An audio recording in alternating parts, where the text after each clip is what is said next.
Hi, everyone. Welcome to this episode about the benefits and concerns related to plant-based meat alternatives. I'm Esther Garfin, the founder of Alternative Food Network, and today I'm going to be speaking with returning guests Ashley Kitchens and Fay Knights. So a little bit about Ashley. After healing herself of her own lifelong GI issues through food, Ashley became a plant-based registered dietitian nutritionist. She helps clients all around the world eat sustainable, plant-centered diets. She earned her Master's of Public Health and Nutrition from the University of North Carolina at Chapel Hill. Fay Knights is a communications specialist and works as a communications manager in the Canadian not-for-profit health field. Fay also has an everlasting love of healthy food. Her healthy food and nutrition passions recently led her to obtain certification as a culinary nutrition expert. Fay's interests range from exploring local markets, healthy baking, food photography, yoga, and writing for her blog. Her healthy food and living motto is keep it real, keep it simple. Welcome to the show, ladies. How are you? It's been a while since we last spoke. I know. I feel like it was exactly a year ago since we last connected. Yeah. So thanks for having us back on, Esther. Oh, a pleasure. You know, plant-based is just all the rage now. And so people are asking so many questions. And I thought, well, let's just do another one and see if we can get some of those questions answered. So before we get into the topic of today's discussion, which is plant-based meat alternatives and whether they're healthy or not, for those who haven't listened to the first podcast that we did together, can you just tell our audience a little bit about your story and the reason you changed your heavier meat-eating diet? So I actually grew up on an Angus cattle farm in Indiana. And as you can imagine, like meat was a big part of my diet. And with that, I actually had a lot of GI issues growing up as well.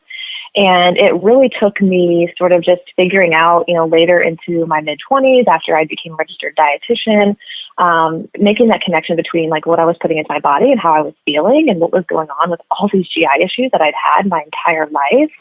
And so as I started doing some research, and I just found that through the research I was doing and using myself basically as a test subject, I found that the less meat and dairy I consumed, the better I felt. And then with that, I was eating a lot more plants to sort of make up for not eating those foods.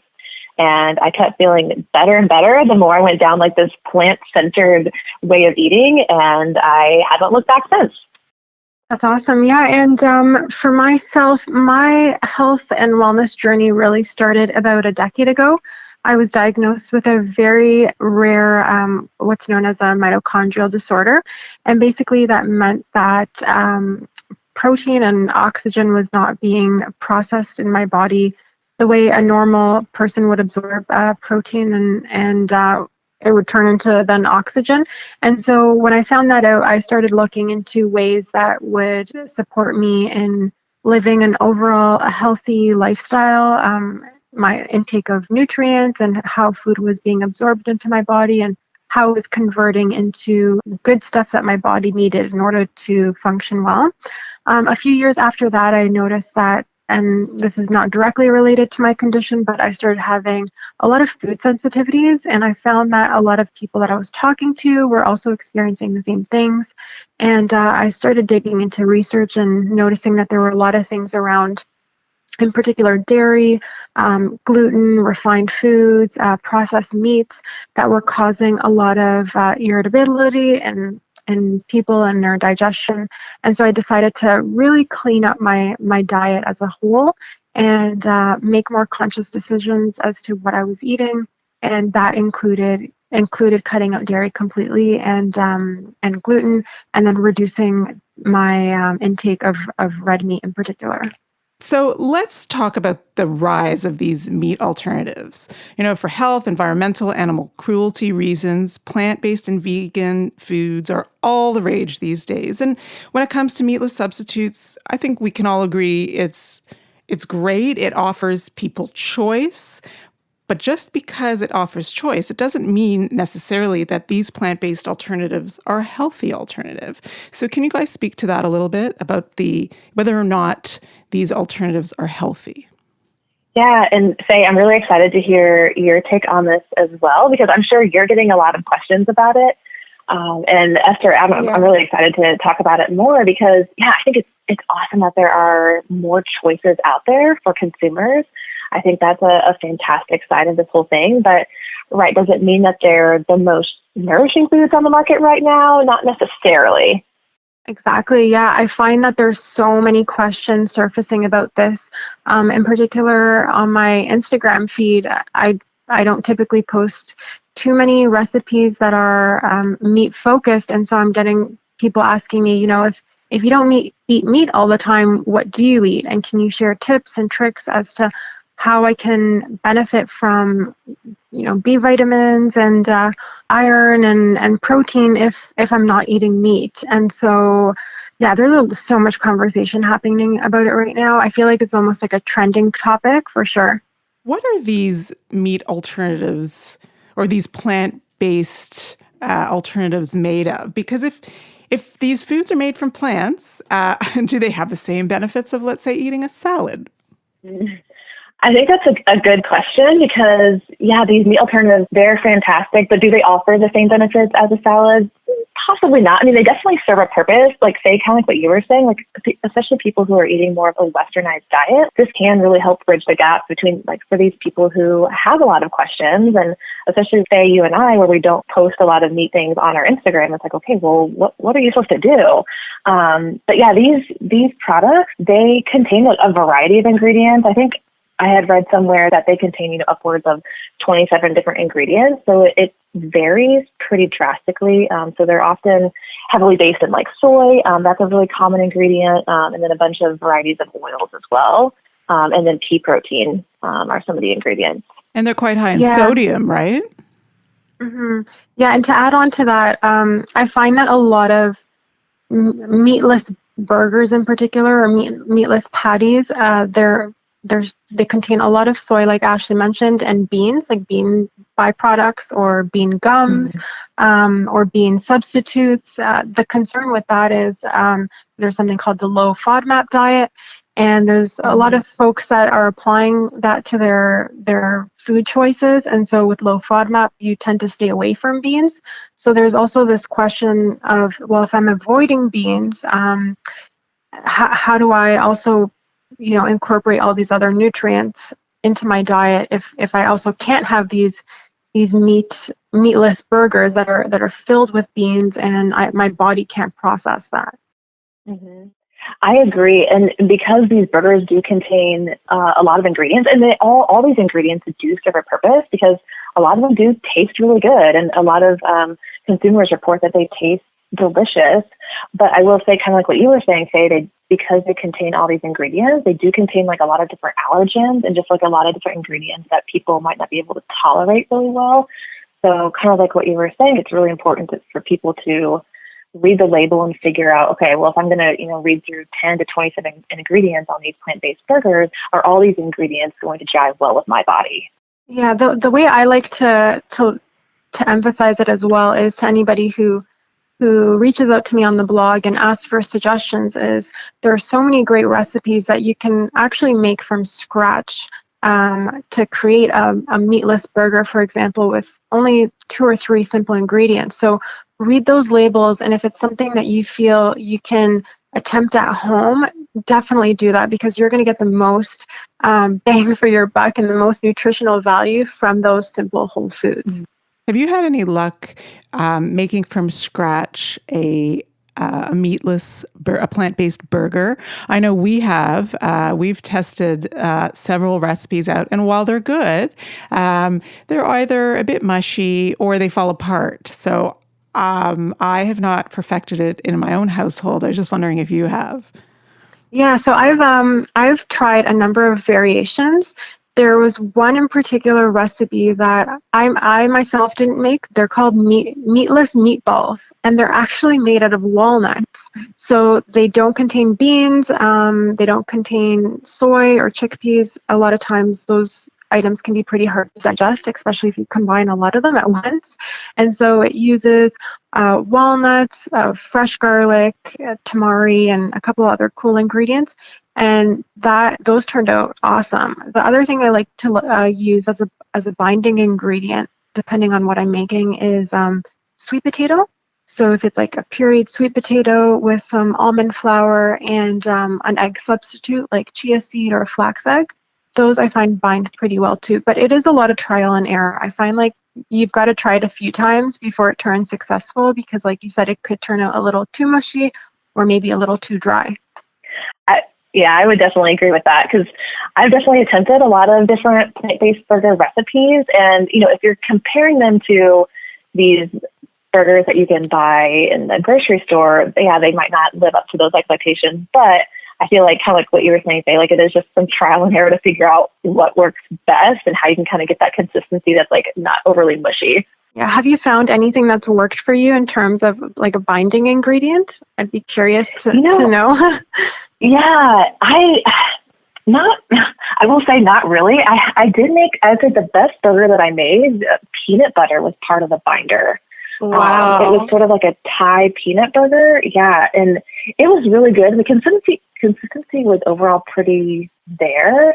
And it had like actual kind of like chopped peanuts in it, which gave it kind of a nice little crunch. But I haven't found anything that like works for every single burger that I made. But I really do want to try that sweet potato, because I feel like that would be really helpful and just kind of something unique. Yeah, it's definitely the combination of just a little bit of sweet potato mash. So it has to be pre-cooked, pureed, and flax, like a flax egg. I find the combination of those two with whatever kind of flour or protein you want to use, whether it's like chickpea flour or whatever. It takes a little bit of testing out with the water ratio, but I found that worked pretty well. Yeah, that sounds really good. In the ones that you buy, would it be the potato starch that's often in the ingredient list? Would that be the binding agent in the consumer packaged goods ones? I think it really depends. What I find is that some of them use like xanthan gums or guar gums or some kind of soy extract. Like they use a ton of really unusual ingredients, and sometimes you don't even understand what it is. Like it's some long name that is not necessarily a healthy food. I happened to last night have one of the famous plant-based burgers. I will not name the name, but I had no more. It was a Thursday. I had no more home-cooked food anymore, so I had to resort to the freezer. And so I'm just going to read to you what the ingredients list. It's going to take too much time to read the whole list, but I'll read to you. It says water, pea protein, canola oil, refined coconut oil, rice protein, natural flavor, dried yeast, mung bean protein, methyl cellulose, potato starch, sugars, potassium chloride, vinegar. I mean, it goes on and on. Oh, and then you have the beet juice, which is, I guess, for the color. And it goes on and on and on. And yeah, some ingredients here, I have no idea what they are, and nor can I pronounce them.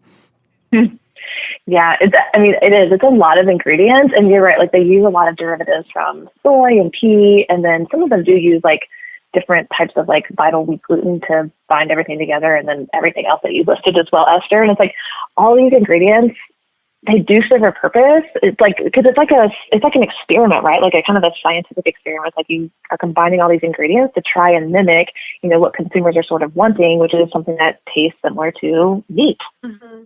My kind of rule of thumb is if I don't understand what one of the ingredient or any of the ingredients are, I don't eat it. Mm. And I'm sure some people want to know if they want to start to incorporate more of these plant-based foods into their diet. They're curious about the price point. And we talked a little bit about this in the first episode that we did together. But do you happen to know, let's say burger to burger, if you're looking at a plant-based burger versus a beef burger, how would they compare price-wise?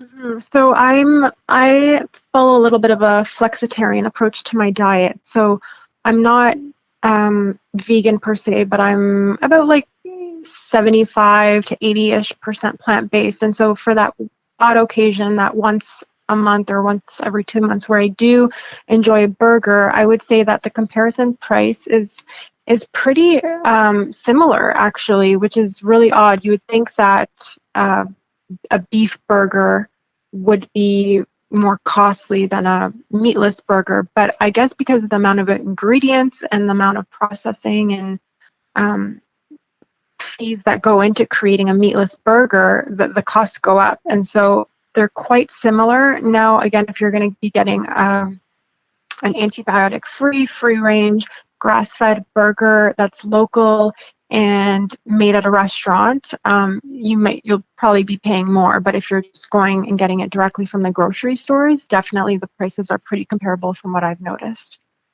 Yeah, I've actually seen the same thing, Faye, where especially if you're looking at pre-made, like frozen beef patties compared to kind of like what we're talking about, these pre-made plant-based meat patties, they're pretty similar. I feel like the plant-based burgers, they can range pretty drastically, like per patty. But overall, if you're looking at them compared to like pre-made beef patties, it's pretty consistent. Like where the beef patties are sort of like hovering in the middle, the plant-based burgers are ranging like from, they're more the outliers, where they kind of cover the entire range, from like being like maybe around 50 cents a patty to like upwards of $4, where those beef patties sort of are more consistently hovering in the middle, unless, like you're saying, you go and buy something that's real local and more high dollar. Mm-hmm. So thumbs up or down on these popular meatless burgers? I would give it a thumbs down, just for kicks, because I like, testing things out and seeing what the whole trend is all about and if it's worthwhile. I actually had a friend who bought one, and I told her, I really need to take a bite out of your burger just to see if the taste is there, because if there's this whole thing on how good these are, I know the ingredients aren't there, but at least I want to have a comparable for the taste. And I tasted it, and it was just average. I was kind of disappointed because I was expecting more. I guess marketing works, but I feel like, in my opinion, it was a thumbs down, not just because of the processed ingredients, the cost and so forth, but because the taste was just okay. Like it wasn't anything special to me. Okay, Faye, so I'm going to give the opposite just for kicks as well. And I'm going to give it a thumbs up only because I do agree, like, are there more nourishing alternatives, and could you make more nourishing alternatives at home? Absolutely. But I do think it's sort of an exciting time where this is sort of helping to bridge the gap for people who are looking to incorporate more plant-based products into their diet, but maybe aren't ready to fully commit to like being more of like a whole food plant-based eater, especially just because I think they're one of the big like plant-based meat companies said that 95% of their consumers were also meat eaters, which I found really interesting. And so from that perspective, I feel like it's pretty cool that there's just more options, not just for people who follow a vegan diet, but for just like the average consumer. Definitely. I think that helps put it in perspective for me as well. So maybe I shouldn't be like a full thumbs down. Maybe I should be somewhere closer to the middle, because I guess I was referring to one particular brand when I was thinking about it, and it's good to look at it from a wider perspective, because I do love meatless options, and I tend to gravitate towards them 75% of the time, and it is creating a great movement. And from that perspective, I do love the idea, and I do love being able to make homemade alternatives. So yeah, totally. I should change that. I should be somewhere in the middle, not a complete thumbs down. And Will, our sound recordist, is also giving it a thumbs up, just so you know. Nice. Great. I can't really say if I give it thumbs up or down, other than I don't like the very long ingredients lists that I read on these packages. So thanks again to you both for being on the podcast today. If our listeners would like to get in touch with you, how should they do that? Yeah, you can find me on Instagram. That's the platform that I'm on most often, and it's Plant Centered Prep, PlantCenteredPrep. And I love connecting with people there, and I answer all my DMs. Awesome. And you could find me on my wellness blog, which is wellnessfirst.net, spelled WELLNESS1 and on my Instagram, and that's at wellnessfirst_net. To all of you listening, I hope you found this podcast informative. If you haven't done it yet, please follow Alternative Food Network on Instagram or Facebook at Alternative Food Network. And if you have any comments or specific health and food-related topics that you'd like us to cover in a future podcast, please let us know. Message us or send us an email to info@alternativefoodnetwork.com. Until next time, thanks again for listening.